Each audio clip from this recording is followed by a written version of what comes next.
Baiklah, selamat pagi, saudara dan kasih. Pada kesempatan ini saya akan mempresentasikan tentang hasil proposal penelitian saya yang berjudul dengan halaman sampul itu tentang tantangan guru PAK atau pendidikan agama Katolik dan dalam menanamkan iman di tengah budaya media sosial, tepatnya itu di SD Negeri 23 Seginah. Nah, jadi proposal ini disusun oleh saya sendiri atas nama Nicholas Riba. Hmm, Langsung saja kita ke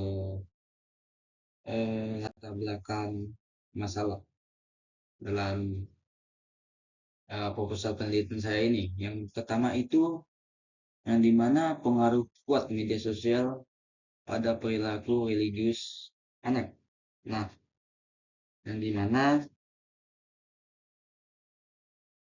latar belakang ini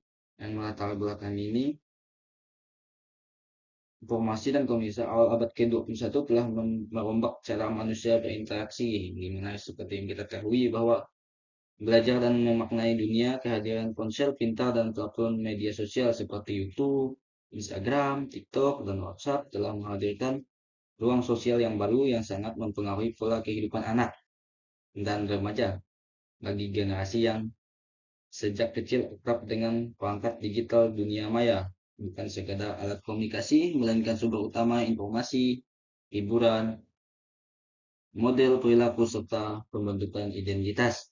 Nah, transponasi ini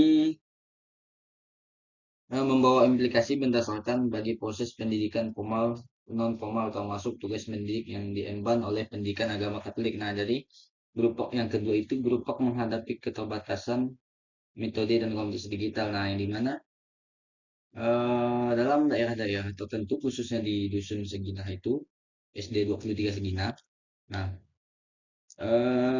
dalam menghadapi keterbatasan metode komunikasi digital ini banyaknya gangguan jaringan. Nah, itu yang melatar belakangi eh, keterbatasan guru Pak dalam menghadapi kompetisi digital ini. Nah, yang ketiga itu perlunya strategi pembina iman yang kontekstual. Maksudnya di sini eh, masalah yang perlu saya bahas di dalam proposal ini yang dimana bagaimana guru Pak membina iman yang di dalam media sosial itu yang berkaitan dengan kontekstualnya.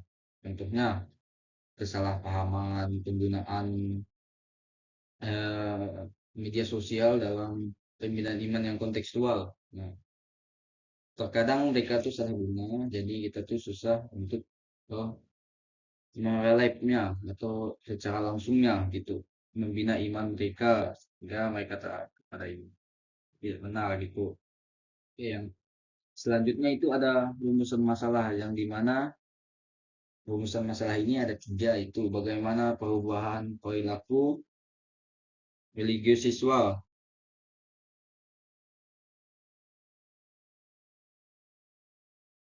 Di sini eh, saya ingin menjelaskan bagaimana karena dampak perubahan yang signifikan yang dimana anak-anak udah menjadi keterkaitan dengan namanya media sosial sehingga anak-anak itu lebih apa namanya lebih cenderung berubah gitu yang dulunya rajin ke gereja apa segala itu jadi mereka tuh kayak belajarnya tuh harus individual gitu sendiri tanpa melibatkan kelompok ya. Yang kedua itu tentang apa yang dihadapi guru pak ya yang mestinya itu tantangannya itu banyak di mana kita harus bisa mengarahkan peserta didik ataupun anak-anak untuk melakukan apa namanya itu pembelajaran yang berbasis eh, teknologi, khususnya media sosial, pemanfaatan media sosial. Nah, itu salah satu masalahnya, yang dimana kita harus bisa mengarahkan mereka pada jalan yang benar. Oke. Yang kedua itu bagaimana strategi pembinaan yang relevan. Ya, kita kita pasti tahu yang dimana penggunaan media sosial itu sangat lagi marak-maraknya atau ikut perkembangan zaman yang dimana kita tuh harus sebagai pembina yang pak khususnya Katolik kita harus mengaitkan dengan kehidupan nyata ya, yang sedang terjadi gitu dimana strategi pembinaan yang tepat itu menurut saya kita bisa mengarahkan mereka adalah konten-konten yang bisa membuat mereka tertarik. Contohnya upload video-video katekese atau mengarahkan mereka, membina mereka agar bisa melakukan pelayanan dengan cara tersebut dengan menggunakan HP, handphone, tentunya kita bisa mengupload satu video yang apa namanya video yang bisa menjadi pelajaran buat mereka. Selanjutnya ada, nah tujuan penelitian proposal ini adalah mendeskripsikan perubahan religius siswa. Nah, di mana proposal saya ini bertujuan untuk merubah siswa Katolik di SD 20 Segina akibat pengaruh sosial. Nah, di mana proposal saya ini eh, bertujuan untuk merubah kecenderungan mereka tuh dalam penggunaan media sosial itu, di mana supaya bisa menjadi kebaikan untuk mereka. Nah, terus yang kedua itu mengidentifikasi tantangan guru. Nah, di sini saya mengidentifikasi tantangan yang dihadapi pendidikan yang Katolik, membimbing dan menanamkan iman Kristiani di tengah pengaruh digital budaya anak, tentunya dalam media sosial. Yang ketiga itu mengembangkan model strategi pembelajaran iman Katolik yang kontekstual atau yang relevan dengan kehidupan anak-anak primitif. Hmm. Terus yang selanjutnya itu ada manfaat menganut penjelasan istilah-istilah tentang proposal saya, yaitu dengan saya mengambil dengan berupa. Nah, jadi berupa ini adalah pendidik atau iman Katolik di sebelah. Nah, pendidik dalam arti pendidik ini adalah pengarah pembina. Nah, di mana PAK ini bisa disingkat dengan pendidikan agama Katolik. Pendidik agama Katolik. Nah, terus budaya media sosial, yang istilah budaya media sosial ini adalah di mana pola hidup berbasis platform digital. Nah, budaya atau kebiasaan mereka dalam hidup berbasis platform digital karena mengikuti perkembangan zaman. Nah, yang selanjutnya itu ada digital native, generasi yang tumbuh bersama teknologi. Nah, seperti kita lihat pada era 21, abad ke-21 ini, generasi yang tumbuh bersama teknologi. Nah, kita tidak bisa lepas dari teknologi. Nah, bagaimana caranya? Kita sebagai pendidik itu mengarahkan anak-anak agar menggunakan platform digital dengan baik. Oke, yang selanjutnya itu adalah landasan teori dalam dalam metode dalam penelitian proposal saya ini. Saya menggunakan pendekatan kualitatif deskriptif yang dimana pendekatan ini menggunakan atau mengapa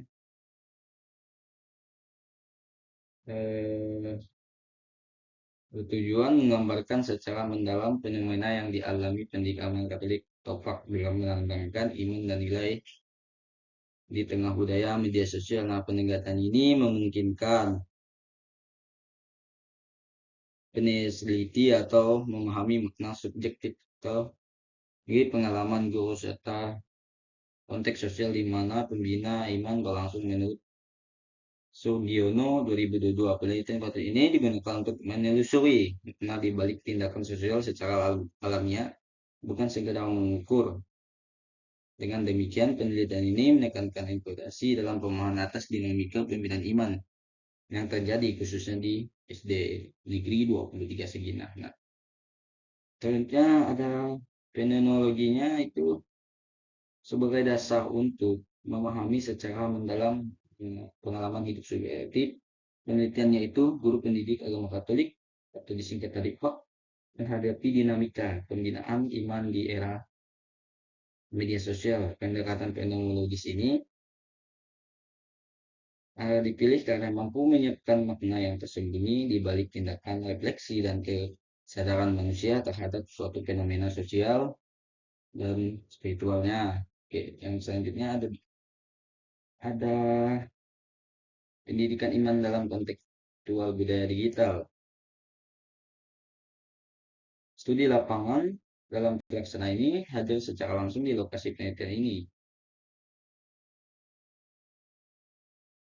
supaya iman dalam konteks budaya sosial ini bisa kita amati dengan baik. Lanjut,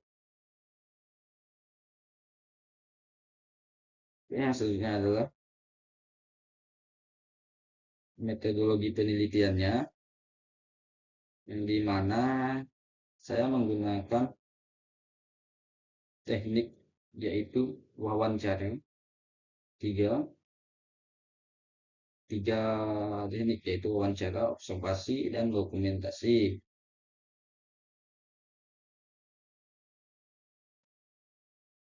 yang dimana wawancara ini saya lakukan terhadap peserta didik dan guru kepala sekolah. Nah, observasi ini saya tuh langsung turun ke lapangan untuk melihat bagaimana suatu kondisi di SDN 23 Segina. Nah, terus yang kedua ada dokumentasi. Dokumentasi ini saya lakukan agar memperkuat untuk bentuk lampiran saya, bentuk foto. Nah, lokasinya itu di SDN 23 Segina. So, saya menggunakan analisis data itu menggunakan datanya itu reduksi, yang dimana pada tahap ini saya melakukan proses pemilihan dan penyederhanaan terhadap data mentah yang diperoleh di lapangan. Cetak informasi hasil wawancara observasi maupun dokumentasi dalam untuk menentukan bagian-bagian yang relevan dengan tugas penelitian. Terus saya menyajikan datanya itu setelah melalui proses reduksi tadi, data yang telah diklarifikasikan disajikan dalam bentuk uraian tadi, setelah dapat dilengkapi dengan tabel diagram atau matriks tematik. Penyajian data dilakukan agar hubungan antara kategori dan pola-pola yang muncul dapat terlihat dengan jelas. Oke, terus saya di sini menarikkan kesimpulan atau memverifikasi langsung, bisa disebut juga continuous drawing and verification.